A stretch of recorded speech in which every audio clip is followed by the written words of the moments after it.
मेरे नाम का सारे जहान में लोग जानते हैं मुझे वाण के नाम।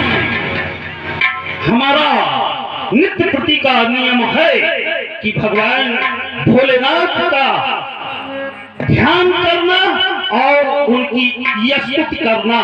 तो हमारा समय हुआ भगवान भूत भावन शंकर की स्तुति का।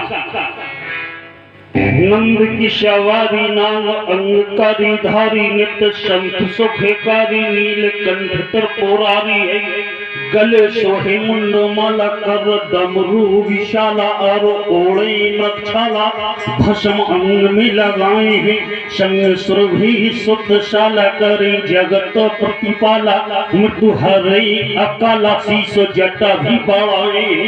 कहीं राम लला मोहे करो तुम निराला प्रजापति भोला जैसे काम को जलाए। मारा है जालंधर और तुरपा को संघारा है। जिंजारा है काम जाके शीश गंग धारा है अपार जासो महिमा है। तीन लोक भाल सोहे चंद्र जाके सुषमा का सारा है। बात सब खायो हला हल्यान जगत के आधार जाहे वेतन उच्चारा है। चारा है भाग जाके द्वार है। ग्रीष कन्या कहत अयोध्या सोई मालिक को हमारे। अष्ट गुरु ज्ञानी जाके मुखो वेदो बानी। भवन में भवानी सुख संपत्ति ला करे। मुंडन की माला जाके चंद्रमा लाट सोहे। दासन के दास जाके दारिद्रो हरा करे। चारों द्वार बंदी जाके तो मुझे भगवान शंकर के चरण कमलों का ध्यान एकाग्र मन से लगाना है। श्री शिवाय नमस्तुभ्यं श्री शिवाय नमस्तुभ्यं श्री शिवाय नमस्तुभ्यं। कौन कह रहा वाह सावधान सावधान आखिर क्यों? अरे ओ बाण को सावधान करने वाले, अगर बाण को सावधान करना है तो सामने आ और फिर बाण सावधान बाण सावधान। देख तेरा अंजाम क्या होता है। इस बाण को ललकार रहा क्योंकि इस बाण के सामने कोई वीर योद्धा नहीं है। कारण मैंने जब भगवान शंकर की घनघोर तपस्या की तो भगवान शंकर प्रकट हुए और मुझसे कहा वह क्या चाहते हो? मैंने कहा प्रभु मुझे सर्वोपरि वीर योद्धा का वरदान दे दीजिए। तब भगवान शंकर ने कहा तथा अस्तु। मैं खुश हो गया और खुश होकर के अपने बराबर का वीर योद्धा खोजने निकल पड़ा।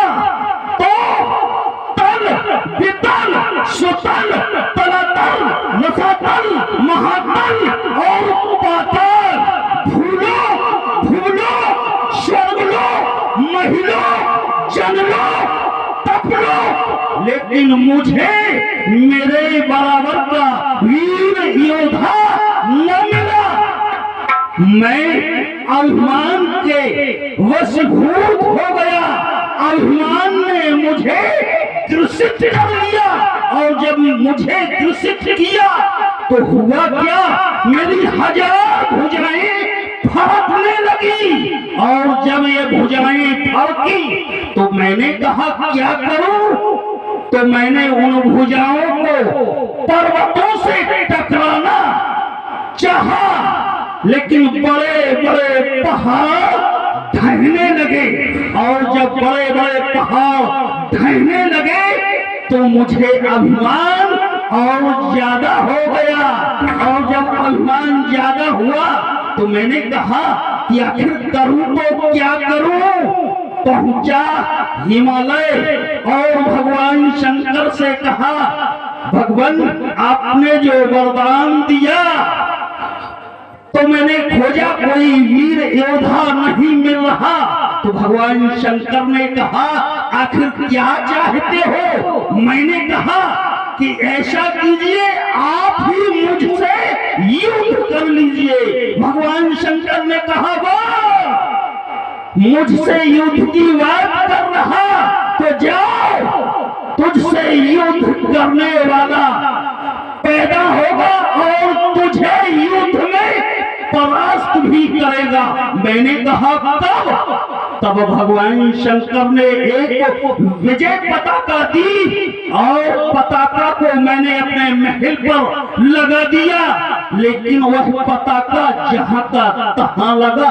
भगवान शंकर ने आदेश किया था कि जिस दिन ये पताका झुक जाए समझ लेना तुझसे युद्ध करने वाला ही नहीं बल्कि युद्ध में परास्त करने वाला वीर योद्धा पैदा हो गया। लेकिन जब मैंने आज दृष्टि गोचर की पताका पर तो पताका लहरा रहा है, लेकिन सावधान कौन कर रहा? कहीं ऐसा तो नहीं कि किसी कारण के वशीभूत होकर के स्वयं भोलेनाथ मुझे आदेशित कर रहे हो? तो हे भूत भावन भगवान शंकर बतलाओ अपने इस भक्त को, या फिर ऐसा कौन सा कारण है जो कि मेरा मन चलायमान कर दिया, विचलित कर दिया? आप अवगत कराने में आपका ध्यान धर रहा। ओम नमः शिवाय, नमः शिवाय। याद हुआ कि आज मिथिला में पुत्री यानी गुरु भाई जनक की पुत्री का स्वयंवर है और वहां पर देश देशांतर के महताल एकत्रित हुए और उसी स्वयंवर में कंचननगरी का सम्राट दशग्रीव, दशानन, दशमौर्य, दशभाल रावण पहुंच रहा है। और जब रावण मिथिला में पहुंच गया तो किसी भी महपाल में इतनी हिम्मत न होगी जो रावण से बात कर सके। इसलिए भगवान शंकर मुझे आदेशित कर रहे कि बार प्रस्थान कर जाओ मिथिला की ओर, ताकि जनक की पुत्री के स्वयंवर में कोई विघ्न न हो और उस आतंकी का अभिमान चकनाचूर कर दो। तो मुझे शीघ्र अतिशीघ्र मिथिला की ओर प्रस्थान करना चाहिए। बोले एक बार सभी लोग शंकर भगवान की।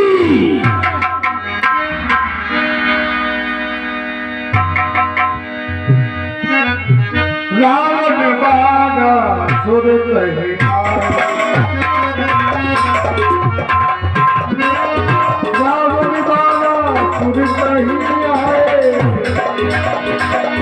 देख लो सब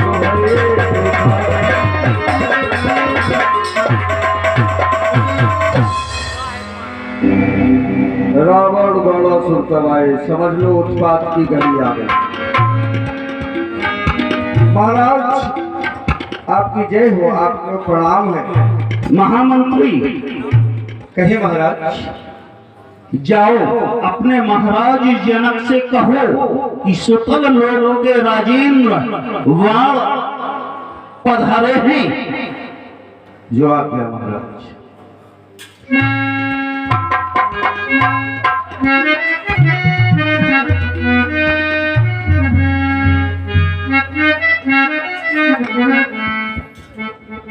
महाराज